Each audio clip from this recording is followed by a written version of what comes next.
السلام علیکم دوستو، گرافکس کلب میں ہم آپ کو خوش آمدید کہتے ہیں۔ آج کے اس لیکچر میں ہم ویلڈ، ٹرم اور انٹرسیکٹ کی آپشنز کے بارے میں سیکھیں گے کہ یہ گرافک ڈیزائنر میں، کورل ڈرا میں کہاں استعمال ہوتی ہیں اور ان کا استعمال کیسے کیا جاتا ہے۔ یہ آج کا ہمارا ٹاپک ہے، ویلڈ، ٹرم اور انٹرسیکٹ۔ تو ان کو سیکھنے کے لیے ہمیں ایک ایگزامپل کے طور پہ یہاں پہ میں ایک ریکٹینگل یا ٹیبل ڈرا کرتا ہوں۔ یہاں پر یہ ہمارے سامنے ایک ٹیبل موجود ہے، آپ دیکھتے جائیے گا۔ اس کے بعد میں یہاں پہ ایک سرکل ڈرا کرتا ہوں کنٹرول کی مدد سے۔ اس کو تھوڑا سا ایڈجسٹ کر لیتے ہیں، سائز اس کا زوم کر لیتے ہیں جی۔ پلس کی مدد سے ڈپلیکیٹ کر کے میں اس کو یہاں پہ ایک سیکوینس میں یہاں پہ لاتے ہیں اس کو، ساتھ ہی جی۔ اب یہاں پہ سب سے پہلے ہم دیکھتے ہیں ویلڈ۔ اب میں چاہتا ہوں کہ یہ جو اس کے اوپر والے اس کا حصہ ہے یہ موجود رہے اور اس میں یہ زم ہو جائے اس کے اندر، اس ٹیبل کے اندر۔ تو میں ان دونوں کو سلیکٹ کرتا ہوں۔ آپ باری باری شفٹ کی مدد سے ایسے بھی سلیکٹ کر سکتے ہیں اور ساتھ ہی شفٹ پہ اس کو، یہ تھوڑا سا لینتھی میتھڈ ہے تو آپ ڈریگ کر کے ماؤس کو ان دونوں کو کمبائن سلیکٹ کرنے کے بعد اب یہاں پہ پراپرٹیز بار میں دیکھیں، جیسے ہی میں نے ان کو سلیکٹ کیا تو یہاں پہ آپ کو کچھ آپشن نظر آ رہی ہیں پراپرٹیز بار میں۔ آج ہم نے یہ سیکھنی ہے، ویلڈ، ٹرم اور انٹرسیکٹ۔ ابھی ہم ویلڈ پہ کام کر رہے ہیں تو یہاں پہ میں ان کو سلیکٹ کرنے کے بعد کیا کروں گا، ویلڈ یہاں پہ کلک کروں گا تو یہ دیکھ لیں میرا جو ٹیبل ہے اور اس کے اوپر جو میں نے سرکل ڈرا کیے تھے ان کو اس نے آپس میں ویلڈ کر کے ایک نئی شیپ بنا دی ہے۔ اور یہ کام کس چیز سے ہوا، ویلڈ سے ہوا جی ہاں۔ ایک دفعہ پھر میں آپ کو یہاں پہ سیٹ کر کے دکھاتا ہوں۔ ایک ٹیبل ڈرا کی ہم نے، یہ میں نے ایگزامپل کے طور پہ لیا ہے، آپ کسی اور طریقے سے بھی کوئی شیپ بنا سکتے ہیں اپنی مرضی سے۔ سرکل ڈرا کیا، اس کو میں نے یہاں پہ ایڈجسٹ کیا، پلس سے ڈپلیکیٹ کر کے اس کو یہاں پہ میں نے ڈپلیکیٹ کر دیے۔ ڈپلیکیٹ کرنے کے بعد تھوڑا سا اگر آپ ایڈجسٹ بھی کرنا چاہیں تو کر سکتے ہیں۔ ڈپلیکیٹ کرنے کے بعد میں دونوں کو سلیکٹ کروں گا اور سب سے پہلے جو میرے پاس کمانڈ ہے ویلڈ کی، اس پہ کلک کروں گا تو یہ دیکھ لیں اس نے ایک دونوں کو سلیکٹ کر کے ایک نئی شیپ بنا دی ہے۔ یہ تھا ہمارا پہلا ٹاپک جس میں ہم نے بات کی تھی ویلڈ کی۔ اب ہم نیکسٹ پہ چلتے ہیں، ٹرم۔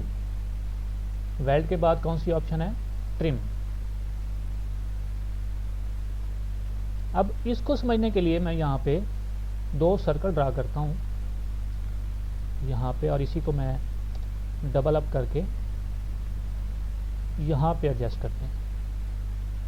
اب جب میں دونوں کو سلیکٹ کر کے یہاں پہ ٹرم کروں گا تو یہ دیکھ لیں جی۔ جو میں آپ کو پھر ایک ایگزامپل کے طور پہ یہاں پہ دکھاتا ہوں، جیسے آپ یہاں پہ جائیں گے، cut out a portion of an object by using the shape of another object. جو سرکل فور گراؤنڈ پہ ہے، اوپر اس کے موجود ہے، وہاں سے جو بیک گراؤنڈ پہ سرکل ہے اس کا وہ حصہ کٹ ہو جائے گا جیسے ہی میں یہاں پہ ٹرم پہ کلک کروں گا۔ یہ دیکھیں یہ سرکل ہمارا ویسے ہی ہے لیکن یہ اسی شیپ میں ایک چاند کی شکل اس نے اختیار کر لی ہے۔ آپ یہاں پہ ایسے مون بنا سکتے ہیں اگر آپ اس کو تھوڑا سا طریقے سے ایڈجسٹ کرتے ہیں تو۔ اب میں یہاں پہ اس کو ویلڈ کرتا ہوں جی، تو یہ ہمارا ایک مون کی شکل میں اس نے شیپ کو کنورٹ کر دیا ہے۔ تو یہ کس سے ہم نے کیا، ٹرم کے ذریعے سے۔ اوکے ہو گئی بات۔ اب یہاں پہ ابھی ہم نے ویلڈ کی آپشن کی جس کی مدد سے یہ ٹیبل کو میں نے ایک ڈیزائن کی شکل دی نیز، یہ دیکھ لیں، اور یہاں پہ میں نے دو سرکلز کو ملا کے ویلڈ کے بعد ٹرم کر کے اس کو مون کی شکل اختیار کروا دی۔ تو یہ ہماری دو آپشن کمپلیٹ ہو گئی. نیکسٹ چلتے ہیں انٹرسیکٹ کے اوپر. اب اس کے لیے بھی میں یہاں پہ ایک سرکل ڈرا کرتا ہوں, اس کو پلس کرتا ہوں اور اس کو ایک شیپ پہ یہاں پہ لے آتے ہیں. اب جیسے ہی میں ان دونوں کو سلیکٹ کر کے انٹرسیکٹ کروں گا تو اس نے ان دونوں شیپس کو ملا کے جو ایک نئی شیپ بن رہی تھی اس کو علیحدہ کر دیا. اب یہ دیکھ لیں جی, تو ایک نئی شیپ ہم اس طرح بنا سکتے ہیں. آپ اس کو اپنی مرضی سے شیپ ٹول کے ذریعے سے تھوڑا سا ایڈجسٹ کر سکتے ہیں. آپ اس کو یہاں پہ کلر دے سکتے ہیں. اس کو آپ جیسے کہ میں نے پک ٹول میں سمجھایا تھا کہ آپ اس کو روٹیٹ کر سکتے ہیں. اس کے اینگل سیٹ کر کے آپ فری ہینڈ ٹول سے ایک لائن ڈرا کر لیں. لائن ڈرا کرنے کے بعد آپ اس کو یہاں پہ ایڈجسٹ کریں, اس کو پلس کریں, اس کو مرر کر لیں ہاریزونٹلی, پھر اس کو آپ روٹیٹ کر لیں. سوری, یہ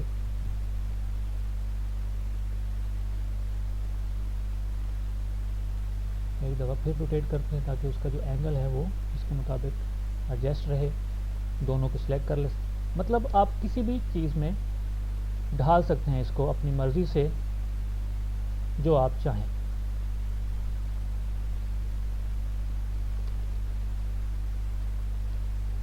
تو اس طرح آپ کچھ بھی آپ یہاں سے ڈرا کر سکتے ہیں. یہ انٹرسیکٹ کی آپشن تھی کہ دو سرکل کو آپ اس میں یہاں پہ ملائیں اور اس کے بعد انٹرسیکٹ کریں تو دونوں چیزوں کو ملانے سے جو ایک نئی شیپ بنتی ہے وہ آپ کی علیحدہ یہاں پہ آپ کو مل جائے گی. آپ اس کو کلر بھی کر سکتے ہیں, واٹ ایور جو بھی آپ چاہیں اس پہ بنا سکتے ہیں. تو یہ ہماری آپشن تھی ویلڈ,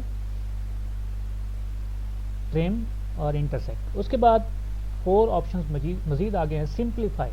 اب دیکھتے ہیں کہ اس سے کیا ہوتا ہے. آپ سلیکٹ کریں, سمپلیفائی کر دیں. جو اوپر والی آبجیکٹ ہے,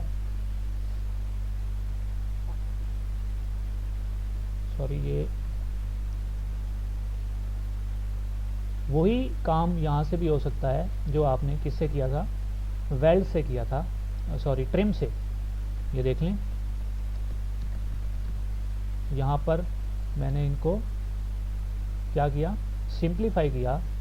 تو آپ اس دائرے کو علیحدہ کر لیں اور یہ آپ کا علیحدہ اسی شیپ میں کنورٹ ہو چکا ہے. تو اس لیے میں نے آپ کو 3 ہی آپشن بتائی ہیں. باقی جو ہے وہ اتنی زیادہ امپورٹنٹ نہیں ہے, لیکن کیونکہ موجود ہیں تو ہم اس کو سمپلی طریقے سے دیکھ لیتے ہیں کہ وہ کیا کرتے ہیں. آفٹر دیٹ ہمارے پاس نیکسٹ جو ہے وہ فرنٹ مائنس بیک.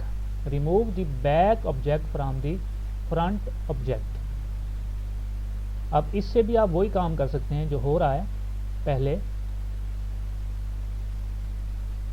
یہ لیں, جو بیک گراؤنڈ امیج فرنٹ پہ جہاں جہاں موجود تھی وہاں سے اس نے اس کو کٹ کر کے ایک نئی شیپ دے لی. یہ بھی وہی کام ہے. ایسے سمجھیں کہ میں اس کو ایک اس شیپ تک اس کو کنورٹ کرتا ہوں اور جیسے میں اس کو سوری یہ کلک کروں گا تو یہ ایک مون کی شکل یہاں سے بھی اختیار کر سکتا ہے. یہ اس کے بعد ہمارے پاس بیک مائنس, اب وہی کام جو بیک پہ ہے اس پہ مائنس ہو جائے گا. وہ فرنٹ کو مائنس کر رہا تھا, یہ بیک کو مائنس کرے گا. آپ یہ دیکھ لیں وہی چیز آپ یہاں سے کر سکتے ہیں. اور اس کے بعد ہمارے پاس نیکسٹ آپشن جو ہے وہ ہے کہ اگر آپ نے ان دونوں شیپس کو آپس میں ایسے ملایا ہوا ہے تو یہ دونوں شیپس کو اگر ملائیں, کمبائن دیکھیں تو ایک نئی شیپ کی شکل اختیار ہوتی ہے اور وہ ہم یہاں سے لے سکتے ہیں. اس پہ کلک کریں, یہ دیکھیں یہ ہمارے پاس ان دونوں شیپس کو ملا کے جو ایک ویو بن رہا تھا اس کو اس نے ایک نئی شیپ کی شکل میں ہمیں یہاں پہ لا دیا ہے. تو یہ 5 آپشن جو ہیں, سوری 6 آپشنز ہیں جو آپ کی ویلڈ, ٹرم, انٹرسیکٹ اور اس کے بعد ہمارے پاس کیا ہے, سمپلیفائی ہے, فرنٹ مائنس بیک اور بیک مائنس فرنٹ اور کریٹ باؤنڈری. اس کی باؤنڈری اس نے ہمیں کریٹ کر کے یہاں پہ ہمیں دے دی ہے. تو ان کو جب آپ لوگوز بناتے ہیں, کوئی کسی قسم کا کوئی کارٹون ڈرا کر رہے ہیں, کسی بھی چیز کی شیپ بنا رہے ہیں, تو اس میں یہ چیزیں بڑی امپورٹنٹ طریقے سے استعمال ہوتی ہیں. ہم آگے چل کے جب کوئی ڈیزائن کوئی لوگو بنائیں گے تو اس میں ان کا استعمال آپ کو پتہ چلے گا کہ کیسے ہوتا ہے. ہمارے ساتھ جڑے رہیے. نیکسٹ لیکچر تک کے لیے اجازت دیجیے. اللہ حافظ.